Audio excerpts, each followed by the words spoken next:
Hello, and welcome to Demand Better. Today we're going to be talking about an electoral alliance in the United States that just might make the progressive majority electorally viable. How nice would that be? And I think that the real question here is, can all of the left-wing parties coexist in a way that helps each other? And the answer is, hell yes. Let's take a look.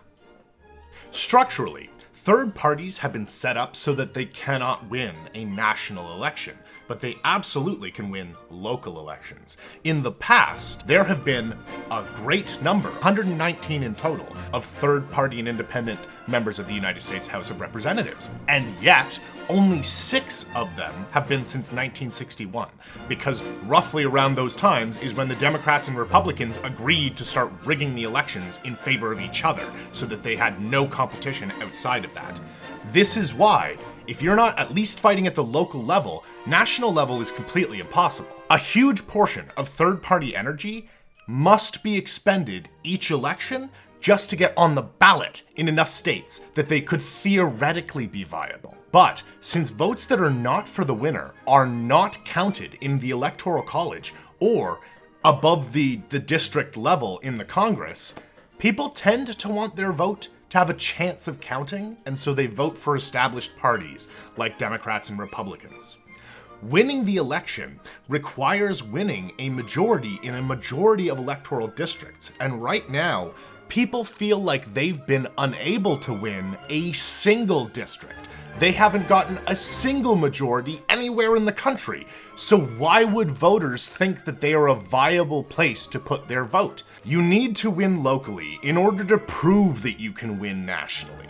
That is insanely important and has honestly been neglected by third parties for the most part in the United States. By having left-wing people cooperate on shared goals and giving them options for how to participate, we could build solidarity between left voters and activists and make it feel like you're more part of a pincer movement. Yes, you're not necessarily moving in the exact same way or the exact same direction, but you are coming against the same opponent. You are closing your pincer around the opponent that you have agreed upon, essentially. Democrats and Republicans in Congress rule by narrow margins, and even a few left-wing party seats could end up with the balance of power on this basis.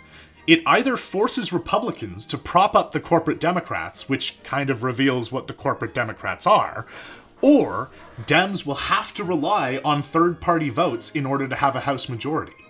So, there are 2 stages to this strategy. The primary stage and the general stage. Sort of obvious what those are. We need to pressure the Democrats from both inside and outside the party, and those 2 factions need to be allied with each other even though they're not doing the same work.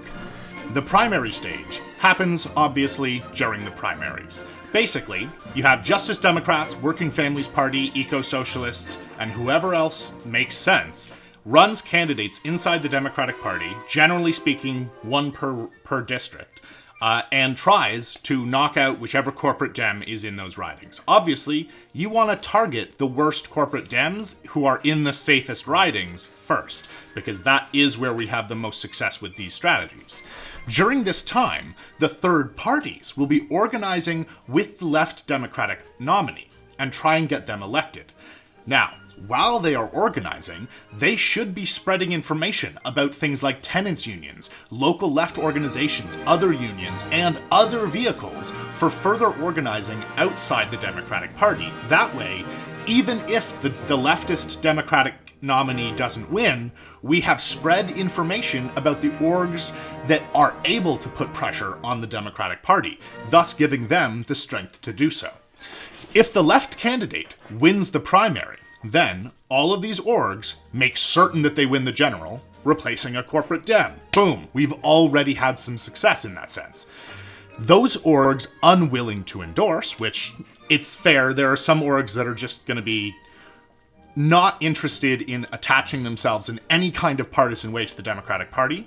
That is understandable. But those groups must focus their effort on down-ballot races so that the left still has an impact on local politics and starts to have an impact on school boards, sheriffs, judges, and more. If the left loses, in the primary stage. They are unable to take over the Democrat in that district. All of the organizations move to the general stage, and they stop providing any support to the Dems. The general stage. The key part of this strategy is that only one left organization runs a candidate in the general election as a display of unity. The vote splitting is what makes third parties weak, as the NDP and Greens in Canada can attest. The NDP and Greens in Canada have by far the most popular policies, but no one ever hears of them, and most people don't even consider voting for them because in the districts that most people live in, the Greens and NDP can't win. So they see it as their votes being thrown away. So even after the third parties make some ground, it's still hard to break people out of that way of thinking that they have to vote for whoever's going to win. So there must be many districts for each party. So obviously you want the Greens to have a bunch of districts, the DSA, Working Families Party, even the People's Party, basically dividing up the country to a certain degree, depending on who has the most support in a district. And basically are at least calling for like social democracy style policy. There may have to be progressive primaries in contended seats to sort out which party has the most support. This would happen during the primary stage, and you could even use that as a threat hanging over the Dems if they choose to go corporate.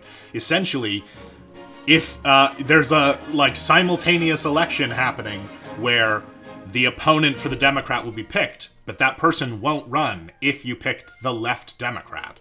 It's an encouragement to the people in the Democratic Party to stop constantly compromising with the center and the right wing, and instead to think, oh, if I don't compromise with the left wing, we're going to lose votes. Even Democratic voters can be convinced to move left on this basis. A lot of the time, the reason why they think that the right wing is the way to go is because they think that that's more electorally successful, and it isn't. Historically, the left has been very successful despite having much less money. With gerrymandered districts, many of these Democrat seats are so deeply blue that even running a left-wing candidate in the general will not necessarily result in a Republican. Also, this is supposedly a democracy, everybody. Just, wanted to make sure that everyone's on the same page on that one. Another problem that I think the left often has is one-path mindset. It's only the strategy that I want, or nothing. If you guys don't agree with me on the exact way that our eventual political system is going to look, then we need to disagree now, because it's relevant now when the capitalists control everything. The fact is, there is no one path to socialism. No political silver bullet that can undo the entrenched interests of the rich and powerful. No one perfect system that we are already aware of, though we know we can do a lot better than capitalism. That's basically all we know, and that's kind of all we need to know. We can do a hell of a lot better than the system that we are currently in, but we don't know what the perfect system is yet. How could we possibly have enough information to decide that?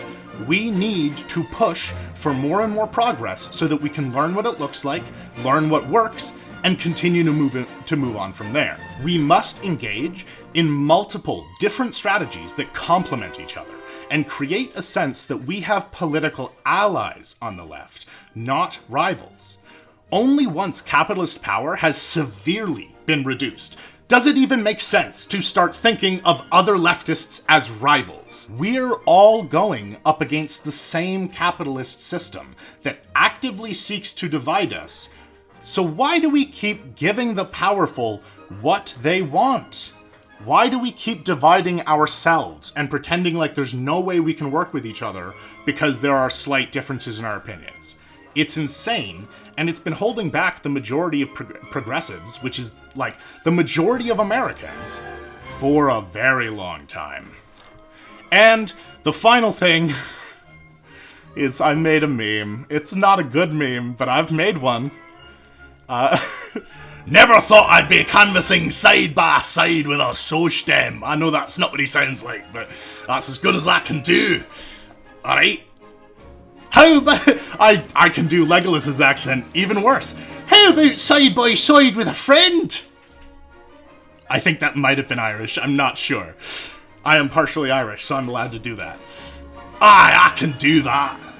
You dirty welfare capitalist. because there's going to be some sniping. We're allowed to snipe at each other a little. Don't take it too personally. We don't agree on everything. That's fine. We don't have to agree on everything. We just have to work together. We just have to make progress together, because we are the majority. By far. There are way more progressives in this country than there are conservatives, and yet they rule all the time because they're essentially intentionally rigging the system while pretending that their opponents are the ones who are doing that.